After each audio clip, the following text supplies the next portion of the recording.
काशी के नाम इस रचना के बारे में हम चर्चा कर रहे थे।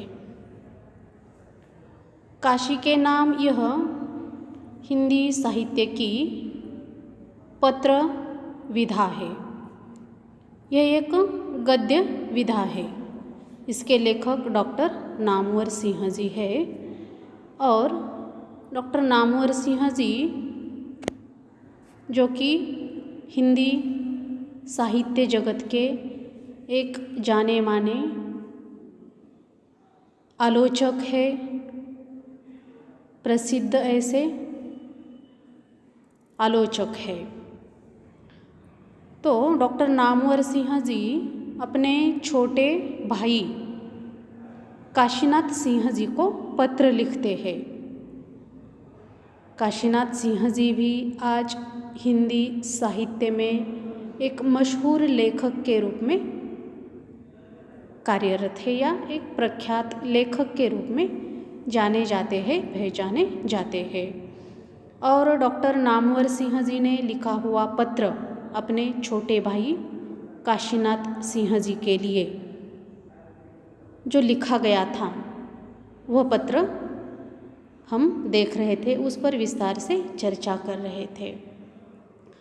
तो प्रस्तुत पत्र में लेखक डॉक्टर नामवर सिंह जी अपने छोटे भाई काशीनाथ सिंह जी के लिए एक मौलिक संदेश देते हैं और भविष्य के प्रति अपने भाई को सचेत करते हैं।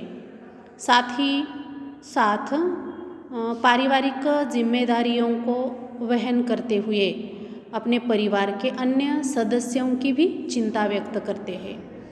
केरल राज्य का जो एक प्रसिद्ध शहर है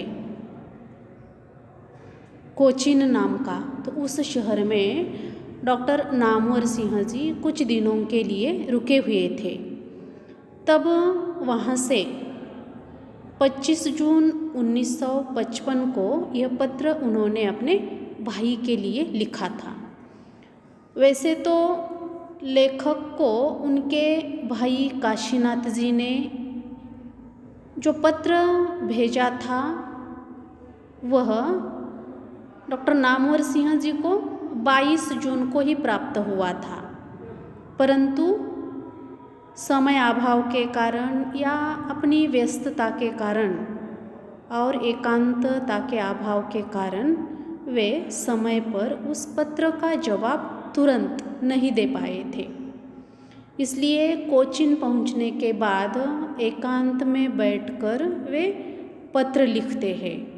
पत्र में वे अपने भाई से कहते हैं कि मैं कल अर्थात 24 जून से दोपहर से ही कोचीन में हूँ और कल रविवार अर्थात 26 जून को सुबह ही त्रिवेंद्रम के लिए रवाना होने वाला हूँ, जहाँ से कन्याकुमारी जाना होता है।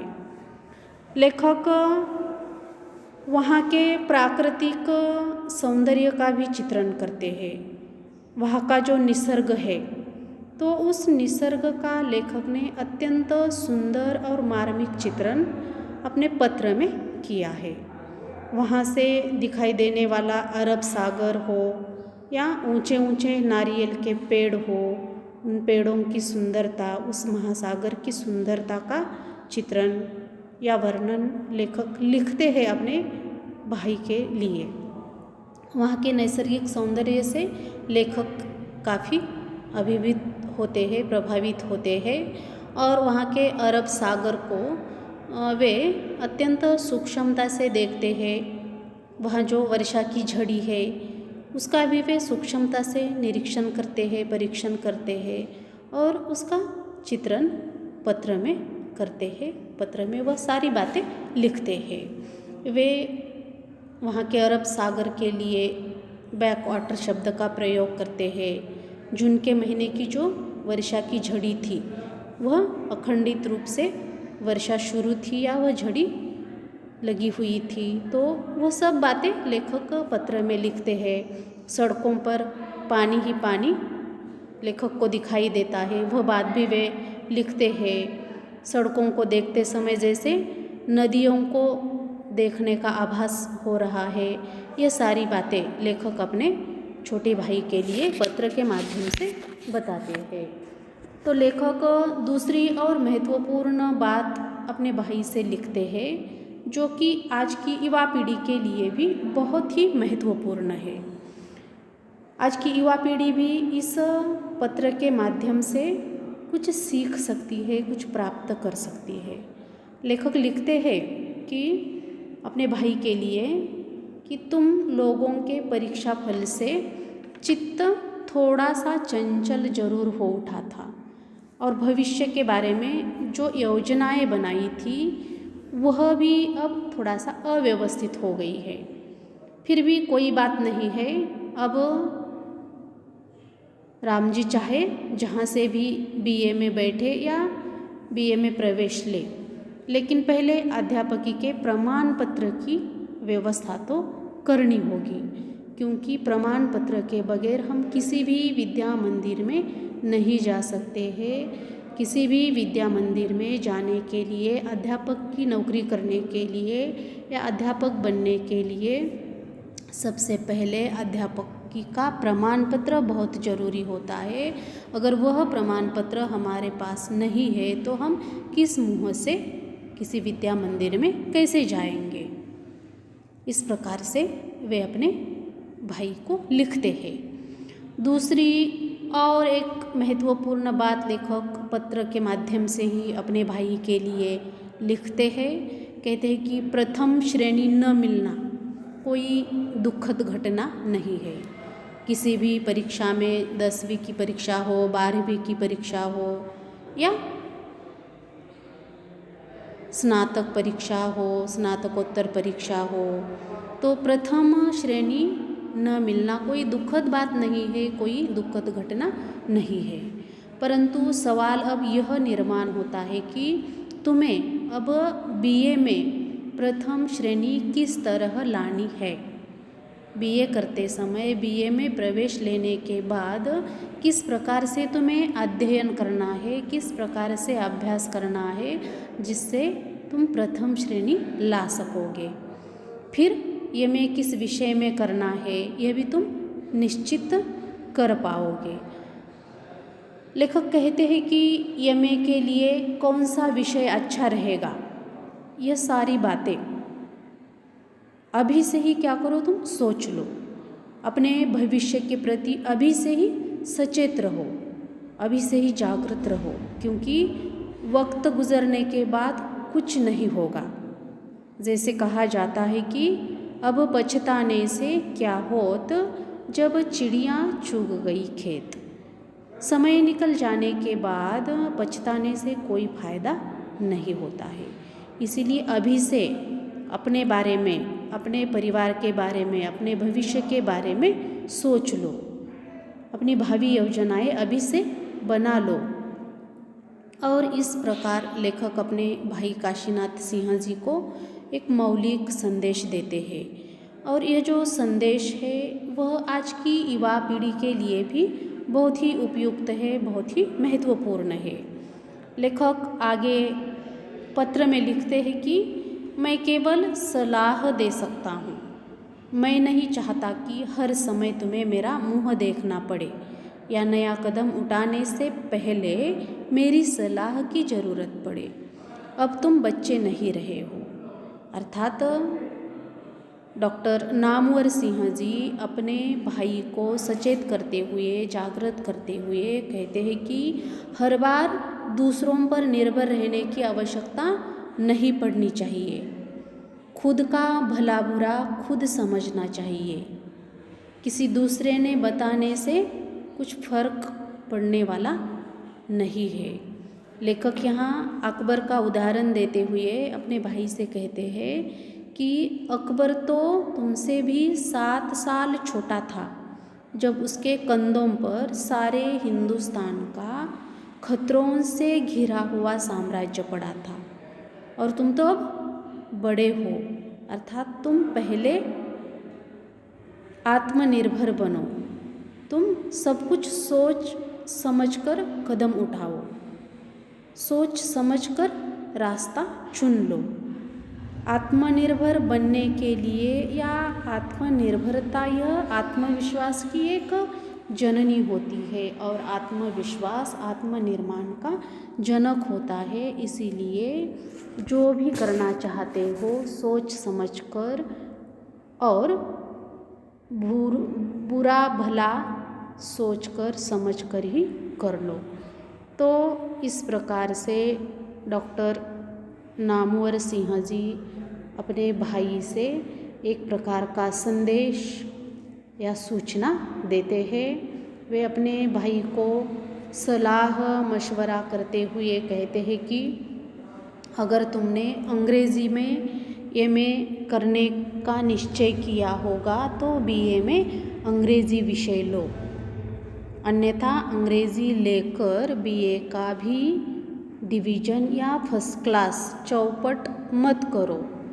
तो अभी से तय करो कि कौन से विषय में तुम आगे बढ़ना चाहते हो, कौन से विषय में तुम अपना करियर बनाना चाहते हो, अपना देह उद्दिष्ट उसके लिए तुम तय करो। अंग्रेज़ी लेकर बीए में फर्स्ट क्लास प्राप्त कर सकते हो या नहीं, यह भी थोड़ा सा सोच लो। इसके समानांतर दूसरा तथ्य भी यही है कि अगर बीए में कुल मिलाकर अगर द्वितीय श्रेणी ही मिलती है तो फिर अंग्रेज़ी को क्यों छोड़ा जाए। अंग्रेज़ी विषय लेकर तुम बीए कर सकते हो। तो कहीं ऐसा न हो जाए कि प्रथम श्रेणी के लिए अंग्रेज़ी को छोड़ना पड़े और अंग्रेज़ी को छोड़ने के बाद फिर प्रथम श्रेणी भी अगर प्राप्त न हो जाएगी तो फिर मुश्किल खड़ी हो जाएगी, अर्थात सब कुछ हाथ से निकल जाएगा, कुछ फ़ायदा नहीं होगा पढ़ लिख कर।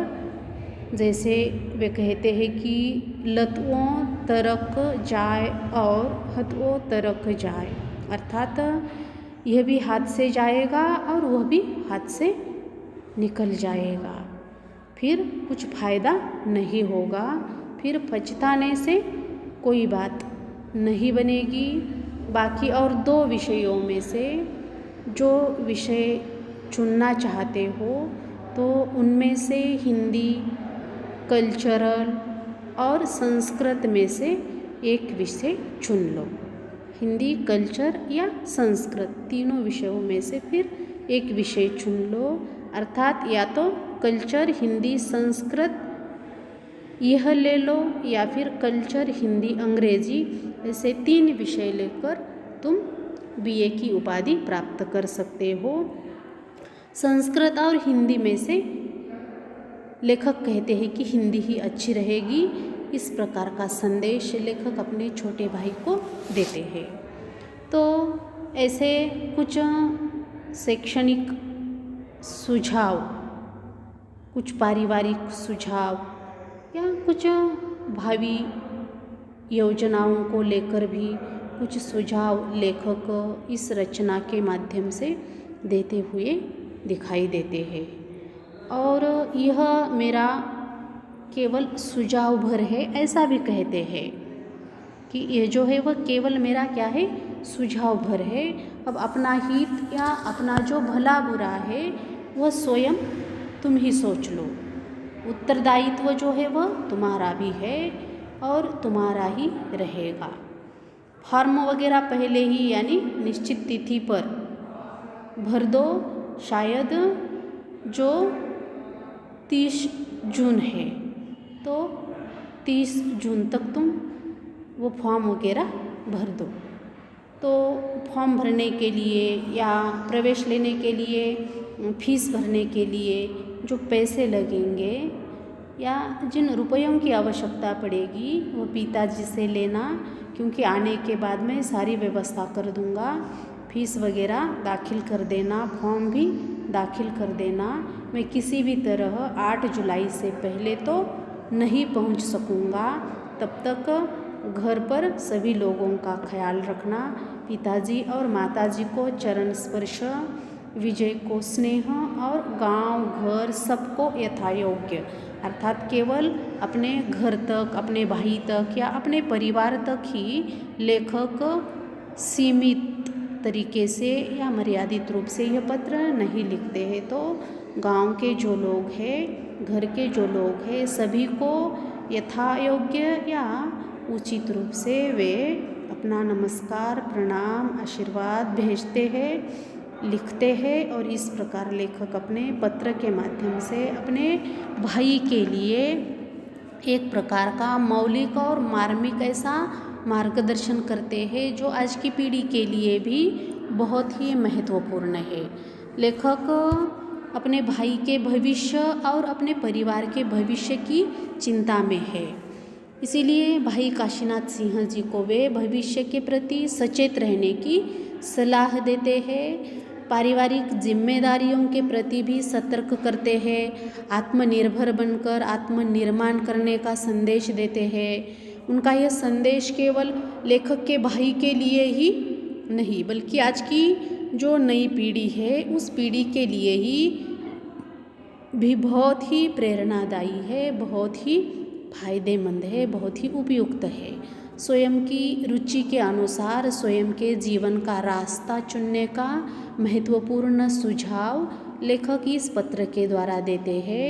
हिंदी विषय के महत्व के साथ साथ अन्य विषयों के बारे में भी लेखक अपने भाई को विचार करने के लिए प्रेरित करते हैं।